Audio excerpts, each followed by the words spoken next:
ಕುಕ್ಕೆ ಸುಬ್ರಹ್ಮಣ್ಯದ ಕುಮಾರಧಾರದಲ್ಲಿ ದೈವವು ಹಾಕಿದ ನೈವೇದ್ಯ ಸ್ವೀಕರಿಸಲು ಈ ಬಾರಿ ದೇವರ ಮೀನುಗಳೇ ಇರಲಿಲ್ಲ ಎನ್ನಲಾಗಿದ್ದು ದೈವ ಅಸಮಾಧಾನ ವ್ಯಕ್ತಪಡಿಸಿದೆ ಎಂಬ ಮಾತುಗಳು ಕೇಳಿಬರ್ತಿವೆ. ಕುಕ್ಕೆ ಸುಬ್ರಹ್ಮಣ್ಯ ದೇವಸ್ಥಾನದ ಜಾತ್ರೆಯ ಸಂದರ್ಭ ಕೊಪ್ಪರಿಗೆ ಇರುವ ದ್ವಾದಶಿಯಂದು ದೂರದ ಏನೇಕಲ್ಲು ಸಂಕಪಾಲದ ಸುಬ್ರಹ್ಮಣ್ಯ ದೇವಸ್ಥಾನದ ಮೀನುಗಳು ಇಲ್ಲಿಗೆ ಬರ್ತದೆ. ಜಾತ್ರೆ ಮುಗಿಯುವವರೆಗೂ ಈ ಮೀನುಗಳು ಇಲ್ಲೇ ಇದ್ದು ದೇವಸ್ಥಾನದ ಜಾತ್ರೆಯ ಕೊನೆಯಲ್ಲಿ ನಡೆಯುವ ದೈವದ ಕೋಲದ ಬಳಿಕ ತಮ್ಮ ಸ್ವಸ್ಥಾನಕ್ಕೆ ಮರಳುತ್ತದೆ ಎನ್ನುವುದು ಇಲ್ಲಿನ ಭಕ್ತರ ನಂಬಿಕೆ.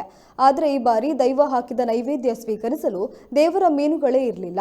ಇದರಿಂದ ದೈವ ಅಸಮಾಧಾನ ವ್ಯಕ್ತಪಡಿಸಿದೆ. ಇನ್ನು ಕುಮಾರಧಾರ ಸ್ನಾನಘಟ್ಟದಲ್ಲಿ ಹೂಳು ತುಂಬಿ ನೀರಿನ ಪ್ರಮಾಣ ಕಮ್ಮಿಯಾದ್ರಿಂದ ಮೀನುಗಳು ಸ್ನಾನಘಟ್ಟದಿಂದ ಬೇರೆ ಕಡೆಗೆ ಸ್ಥಳಾಂತರಗೊಂಡಿದೆ ಎಂಬ ಆರೋಪವೂ ಕೇಳಿಬಂದಿದೆ.